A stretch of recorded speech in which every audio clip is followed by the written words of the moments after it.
구원받았다는 것과 구원받은 자답게 사는 것은 좀 다른 얘기입니다. 나 구원받았어. 도저히 나는 구원받을 수 없는 자인데 하나님의 은혜로 구원받았어. 감사한 일이죠. 그러나 우리는 그런 단계를 뛰어넘어서 이제는 구원받은 자답게 살아야 합니다. 받은 은혜가 크고 놀랍지만 은혜 받은 자로 구별되게 사는 것은 쉽지 않잖아요. 죄의 욕망, 또 세상의 가치관, 여러 가지 절박한 현실들이 우리를 밀어붙입니다. 너무 그러지 말라고. 너무 고상한 척, 거룩한 척 하지 말고 적당히 살자고. 그렇게 우리를 밀어붙입니다. 여러분, 어떻게 하면 구원받은 자답게 살 수 있을까요? 좀 미리 말씀을 드리면 지난 시간에도 얘기를 했습니다만 자유인으로 사는 겁니다. 진리를 알지니 진리가 너희를 자유롭게 하리라. 하나님 한 분에게만 묶인 모든 것으로부터 자유한 그런 신앙인이 되는 것이 필요한데, 그러려면 몇 가지가 꼭 우리 안에 정리될 필요가 있습니다. 그런 얘기들을 오늘도 좀 나누고 싶습니다. 우리가 구원받은 자로서 그 구원의 여정을 향해 가는 길에 많은 어려움들이 있습니다만은 이 구원의 쾌적한 여행을 방해하는 가장 큰 걸림돌이 있습니다. 그게 뭘까요? 당연히 죄입니다. 죄. 우리를 하나님의 자녀답게, 기독인답게 살지 못하게 하는 주범이에요. 만일 우리가 이 죄의 공격과 그 결과를 무시한 채 방치하면 모든 것을 잃어버립니다. 지난주에 중독의 오늘 속편 비슷하다고 할 수 있습니다. 예방적인 차원의 말씀인데요. 죄를 방치하면 그 죄의 욕망이 점점 커져서 반복되면 내 안에 습관으로 굳어지고 마침내 중독의 자리까지 가면 믿음의 배도 인생의 배도 박살이 나고 아무것도 남지 않습니다. 그래서 우리는 이 죄로부터 자유해야 하는데, 그렇다면 죄와 우리의 관계에 대한 분명한 인식이 필요합니다. 오늘 성경이 뭐라고 말하는지 한번 귀를 기울여 보십시오. 2절 보십시오. 그럴 수 없느니라 죄에 대하여 죽은 우리가 어찌 그 가운데 더 살리요.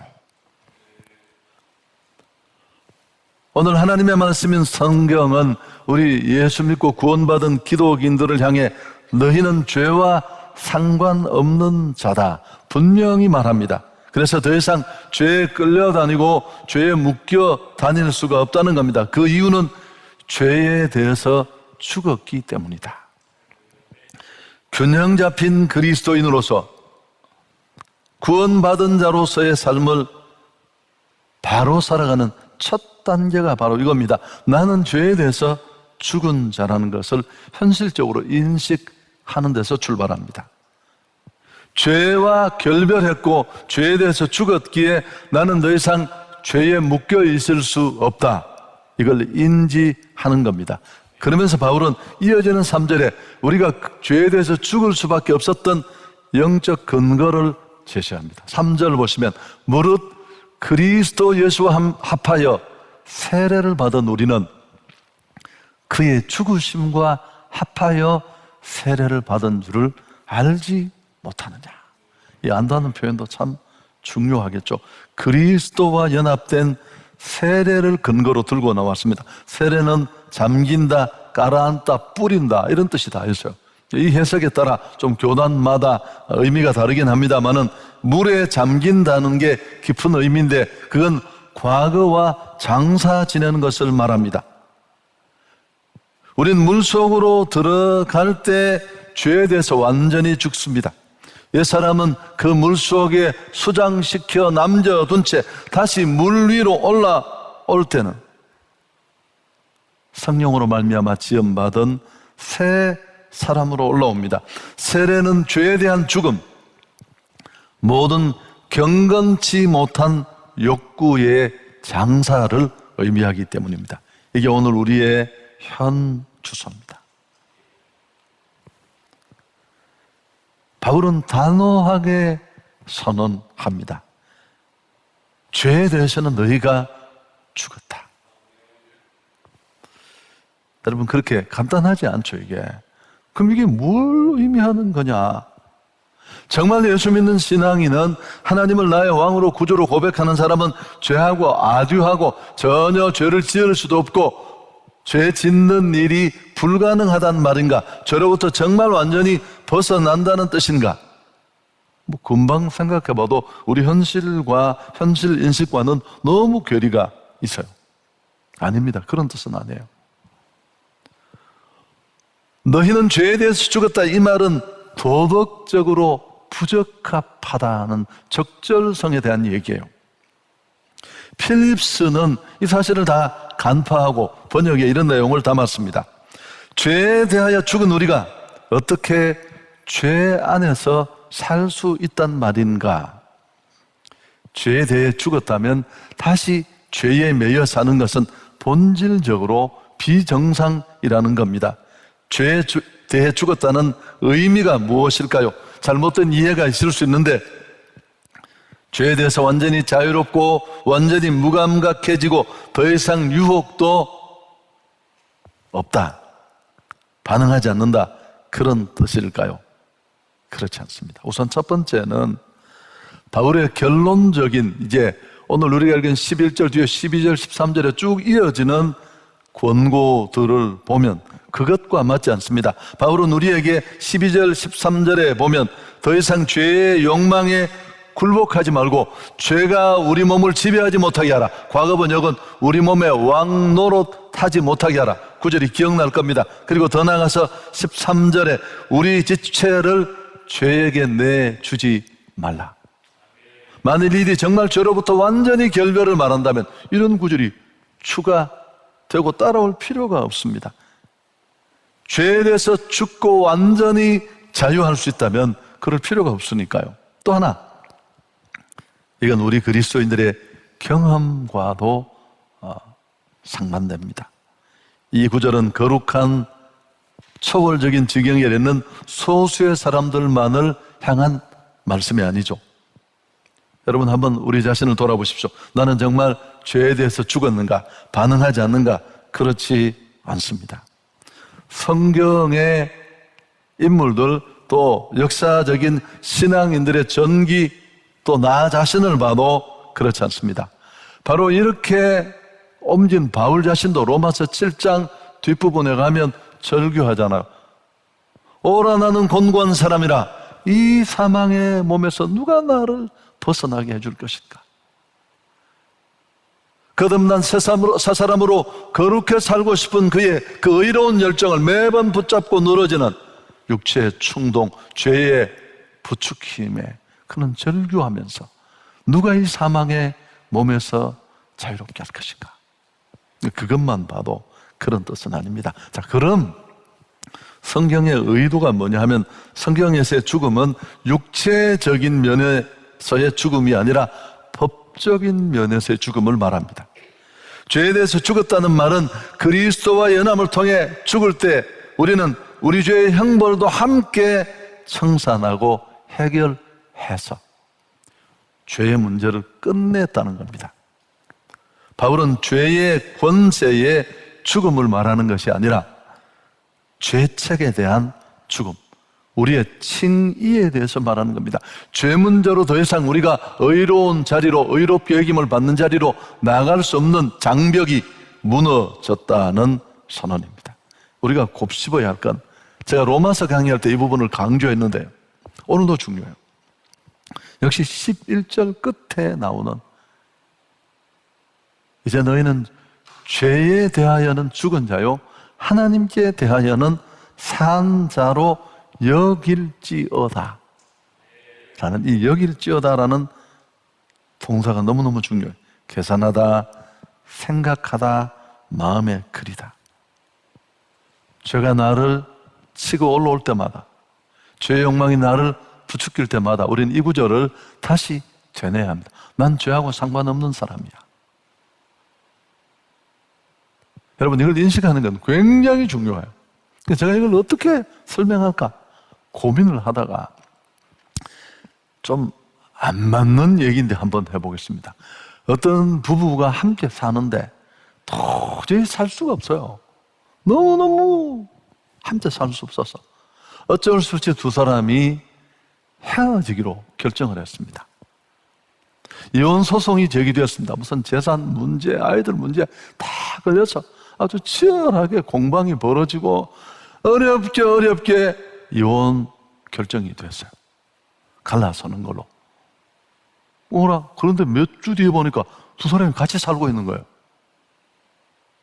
아니, 둘이 더 이상 살 수 없다고 그렇게 난리를 치고 주변 많은 사람들을 불편하게 했는데, 아니, 둘이 같은 집에 또 살고 있다는 겁니다.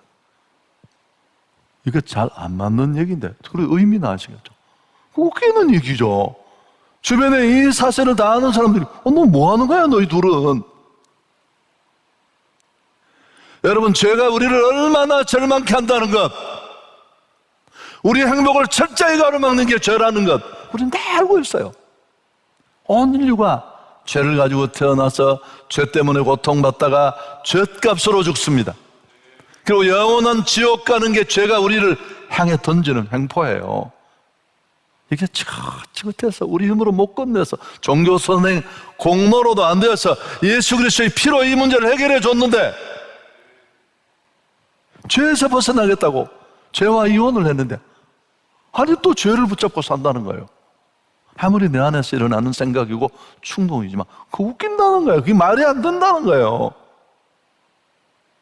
여러분, 이 사실을 인지하라는 겁니다. 그래서 어떤 주경학자는 이 여길지어다라는 단어를 이렇게 해석했습니다. 이 여기다라는 말은 의식화하라는 뜻이다. 죄 충동이 일어날 때마다 난 죄하고 상관없어. 내가 그거 끝내려고 보혈을 붙잡았는데, 십자가 앞으로 나갔는데 그건 나하고 상관없는 일이야. 여러분, 죄는 여전히 살아있어요.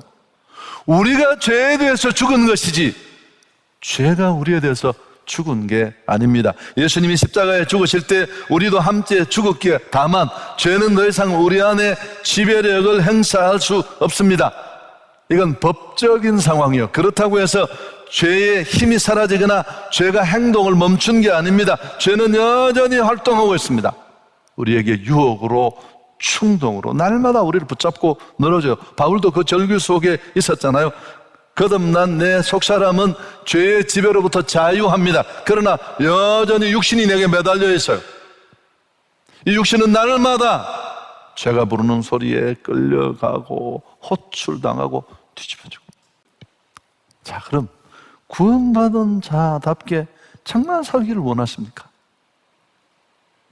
욕망의 포로 되어 끌려가지 않고 중독까지 되어서, 이건 사람 꼴도 아니고 껍데기밖에 뿐이잖아요. 거기에 뭐가 있습니까? 그래서 우리가 이런 우리 안에 일어나는 죄가 부추기는 충동과 욕망으로부터 어떻게 벗어날 수 있을까요? 11절 말씀을 깊이 기억하는 겁니다. 다시 한번 우리가 같이 읽겠습니다. 이와 같이 너희도 너희 자신 안에서 죄에 대하여는 죽은 자요, 그리스도 예수 안에서 하나님께 대하여는 살아있는 자로 여길지어다. 난 죄에 대해서는 죽었어. 그렇지만 하나님에 대해서는 살아있어. 죄가 우리를 부르면 죽었다 하고 침묵하십시오. 여러분, 그러나 하나님이 부르면 따라가야 하는데, 제가 한 가지 팁을 말씀드리면서 오늘 설교를 정리하려고 합니다. 첫째, 죄가 부를 때, 오늘 설교의 결론인데요, 욕망이 우리를 충동할 때 이런 일 너무너무 많거든요. 반응하지 마십시오. 욕망의 부추김을 쫓아가는 것은 쾌락을 쫓는 길이고 그 끝은 너무 뻔해요. 욕심 잉태한 적, 죄를 낳고 죄가 장성한 적 사망을 낳느니라. 이 코스는 그대로 따라갈 수밖에 없어요. 그 대신 또 죄 욕망이 나를 막 부추길 때 버티는 길인 거예요. 스트레스 받아가면서 얼마나 힘들어요. 그게 하고 싶고 가고 싶고 죄성의 그 달콤함을 쫓아가고 싶은데, 여러분 이거 어렵습니다. 이렇게 계속하면 신앙생활 자체가 고역이 됩니다. 개인 차는 있지만 이게 무슨 신앙생활이야. 하고 싶은 거 하나도 못하고 맨날 나를 이렇게 목 조우고. 여러분, 욕망을 대하는 방법 이 두 가지, 하나는 따라가는 것, 하나는 억제하는 것. 이거 두 개 다 힘들어요. 따라가면 다 망하고 뻗대면 너무너무 고통받고 스트레스 있고. 그러나 사실 이 둘은 결국 욕망에 끌려다니는 거예요. 그래서 또 한 가지 방법은 아예 반응하지 않는 것입니다. 따라가지도 말고 억제하지도 마십시오. 그냥 욕망은 욕망인 줄 알면 됩니다. 그리고 지켜보는 거예요. 또 시작이구나. 그래. 이게 또 시작이네. 아니, 내가 예수 믿고 죄를 끊은 지가 언젠데 또 시작이네. 여러분, 이 부분은 너무 중요해요.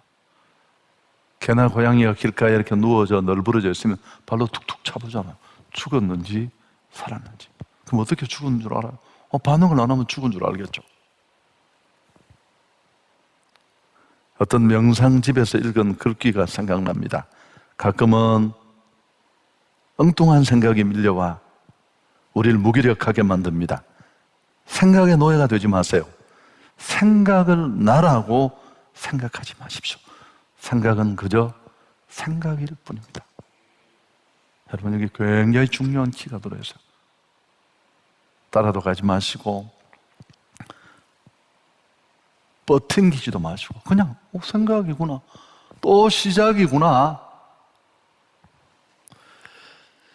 꾸준히 한 번 안 되면 또 시도하고 포기하지 마십시오. 때가 되면 늘 겁니다. 여러분, 현실에서 이게 쉽지 않다는 건 제가 너무너무 잘 압니다. 그래서 뭘 하는 겁니까? 연습을 하는 거예요. 훈련을 하는 겁니다. 기독인의 삶은 훈련의 삶이에요. 힘들어도 한 번 실패해도 또 하는 겁니다. 운전을 그냥 배우셨어요? 아니, 골프를 그냥 하십니까? 여러분, 얼마나 기술이 많은지 몰라. 연습장에 가면 또 되고 또 안 되고 또 되고 또 안 되고 또 되고 또 안 되고, 맨날 골프 채널이 몇 개예요, 그거. 그래서 오늘 또 배운다, 뭐. 그러면서 조금씩. 할렐루야. 이거는 경건을 연습하는 굉장히 중요한 여정이에요. 여러분, 누군가는 이 여정을 시작했고, 어떤 사람은 그냥 당하고 뒤집고 당하고 뒤집고. 훈련을 하면서 겪을 고민이 있다는 걸 제가 압니다. 별로 안 달라진 것 같아요. 지금까지 잘 외면하고 살았는데 어느 날 또 돌아가서 미친 것처럼. 여러분, 괜찮아요. 그래도 크게 돌아보면 너무너무 많이 달라졌어요. 제가 가끔씩 목사 같을 때가 있더라고요. 여러분, 얼마나 긴 시간 동안 목회직을 하면서 그 삶이 나를 바꾼 거죠. 계절이 여름이 아무리 길고 무더워도 한 번도 계절을 먹은 적이 없습니다. 여러분, 봄이 겨울 된 거 봤습니까? 결국은 겨울은 겨울이고 봄은 봄이고 바뀔 수밖에 없습니다. 할렐루야. 그리고 또 하나, 성령의 은혜를 구하셔야 돼요. 꾸준히 경건히 함께 따라가야 돼요. 지난 금요 집회 때 우리는 하나님의 도움이 꼭 필요해요. 원래 그렇게 만들어졌어요. 사는 것도 행하는 것도 의지나 생각만으로 갈 수 있는 존재가 못 돼요. 죄가 너무 크게 우리를 붙잡고 있어서. 정말 생각대로 마음대로 살 수 있는 힘은 위로부터 와야 돼요. 때를 따라 돕는 은혜를 구하기 위해서 은혜 모자 앞에 담대히 나아가야 할지니라. 우리 사정 너무 잘, 우리가 약한 것도 알고 우리가 아픈 것도 알고 우리 형편이 안 좋은 것도 아시는 그분이 하늘 보좌 지성소에서 우리를 기다리고 계신다고. 그래서 그 은혜를 받는 통로가 뭐예요? 예배와 기도라고 말씀드렸습니다. 안 들으시면 철야 영상을 다시 한번 보시죠. 그래서 여러분, 죽은 척 하면서 또 시작이네. 그리고 옛날 애인한테 또 전화하지 마시고 그냥 지나가고 나하고 관계없는 그저 그냥 생각일 뿐이에요. 이거 효과가 없을 것처럼 보이세요? 아니에요, 여러분. 좀 더 적극적인 두 번째 방법이 뭘까요? 오늘 뭐라고 했습니까? 죄에 대해서는 죽었지만 하나님에 대해서는 살았다고 했잖아요. 맨날 이러고만 있으면 안 되니까 하나님이 부르실 때는 적극적으로, 원래 이게 안테나를 세운다 그런 뜻이 있습니다. 안테나를 굳게 세우고, 죄에 대해서는 안테나 다 부러뜨려버리고 상관없는 얘기니까 그죠, 그렇구나, 또 그러네 라고 생각하십시오. 내가 이사 온 동네 그냥 방송이 나왔다 생각하시고 그런 거 있었구나 생각하시고, 하나님이 부르실 때는 달려갈 수 있기를 축복합니다. 죄에 대해서는 죽었지만 하나님에 대해서는 살았으니까요. 방어만 하는 소극적인 인생이 아니라 하나님이 부르시는 일에 적극적으로 일어날 수 있기를 바랍니다. 13절 같이 한번 읽을까요? 또한 너희 지체를 불의의 무기로 죄에게 내주지 말고 오직 너희 자신을 죽은 자 가운데서 다시 살아난 자같이 하나님께 드리며 너희 지체를 의의 무기로 하나님께 드리라. 제가 많이 했던 개 얘기를 할까요? 여러분 아시죠? 검은 개와 흰 개가 있는데 어떤 개가 이길까요? 사람들이 물으면 흰 개가 이길 것 같아요. 아무래도 흰색이니까 좀 좋아 보였어요. 여러분 정답을 아시죠? 밥을 많이 먹은 개가 이깁니다. 그래서 우리는 제가 부를 때는 뭐 그러니 하고 다른 동네 얘기로 생각하고 그냥 지나가십시오. 한 번, 두 번 그러면 점점 힘은 약해지면서 성령의 은혜가 그 위에 더해지고 승리를 확신할 수 있고요. 그렇지만 하나님이 우리를 부르실 때 이것도 역시 훈련이 돼야 돼요. 우리는 본능적으로 죄의 세팅이 되어 있어요. 나를 위해서 살고 소유격이 붙은 것에 목을 메고 아무것도 아닌데 그 자식, 그건 아무도 내 죽어도 슬퍼하지도 별로 않는데 그건 자랑할 것도 아니에요. 동물도 하는 거니까. 하나님의 나라와 하나님의 의가 나를 부를 때는 아멘 하고 달려갈 수 있기를 축복합니다. 여러분 모든 것은 나의 선택입니다. 우린 죄 짓고 나서 육체의 충동에 휘둘리고 나서 내가 약해서 그렇게 말할지 몰라요. 상황이 그럴 수밖에 없어서 하나님은 그렇게 말하지 않습니다. 네가 선택한 거야. 여러분 에덴 동산의 아담과 하와가 그런 거예요. 뱀의 간교함이 있고 그 태클이 예리했잖아요. 구원받은 우리는 죄를 거절할 힘도 있고 선한 일을 또 의의 도구로 반응할 능력도 우리에게 있습니다. 자기 선택을 뒤로 두고 자꾸 기도만 하면 안 돼요. 내가 결정하는 거예요. 내가. 우리 이제 끝났어. 그만 헤어지자.